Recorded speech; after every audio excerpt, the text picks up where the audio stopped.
Then we hit the second video. It was the second day that the media went to Acorn and Acorn lied to them, and the mainstream media played up Acorn's lies, and they did not make it onto the nightly news. CBS, ABC, and NBC all ignored the story. Oh, but this was all written into the plan. The more you ignored it, the bigger the story got. Thank you, mainstream media. I didn't bring Acorn down. You brought Acorn down. And I hope that you continue to ignore this group of people, because I've got really bad news for you.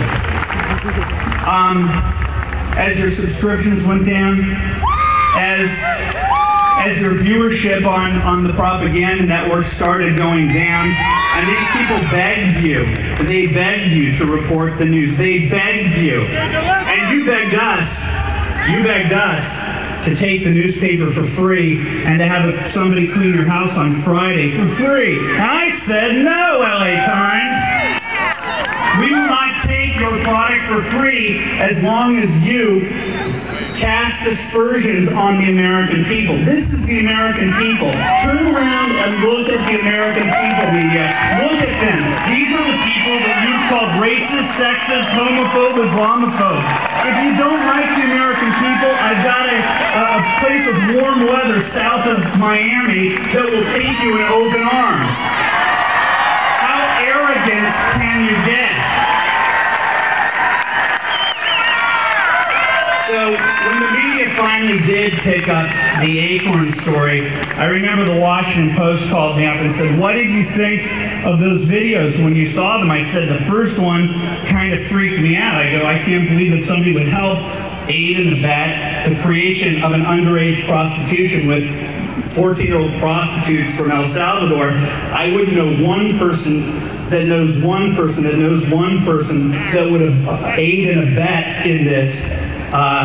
But there were two people in the first video. I said, "That's kind of bizarre, sad and funny and bizarre." But when I saw a series of the videos, I said to this Washington Post reporter, I said, now that you asked me, I think that's the Abu Ghraib of the Great Society. Whoa! And she said, "You can't say that." I go, "You just asked me a question." "No, I worked on the Abu Ghraib story. You can't say that." So where are we right now?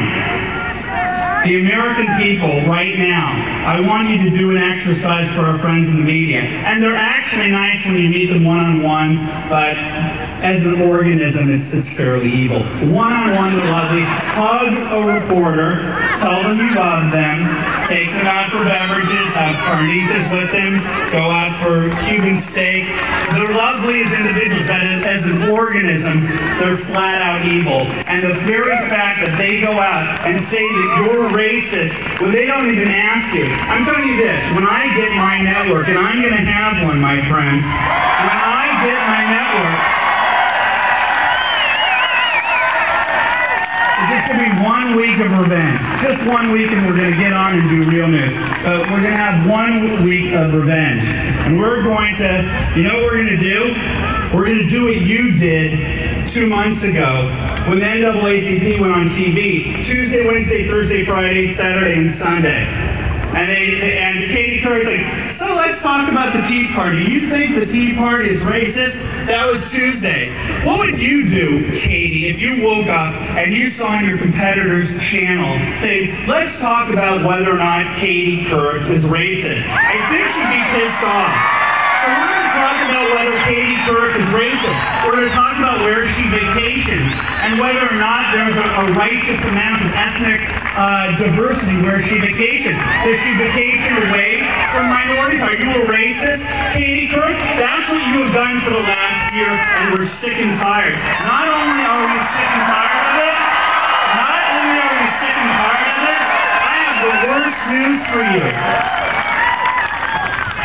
As your profits are going down because we're saying no to the free subscriptions, as we're turning to other channels, and as we're going on to the internet where there's a free and open debate, something really strange happened on the way to the forum. And you became the media. You took their jobs because they wouldn't do their jobs right. How do I know that? media empire is you. You're the ones who are right for me. I don't have a private jet. I don't have a house out on Montauk on Long Island. I've got 2 car payments. I've got a mortgage that I can't afford, and I want to save the country with you. That is what we do. We are a citizen journalism army, and we're going to take this country back.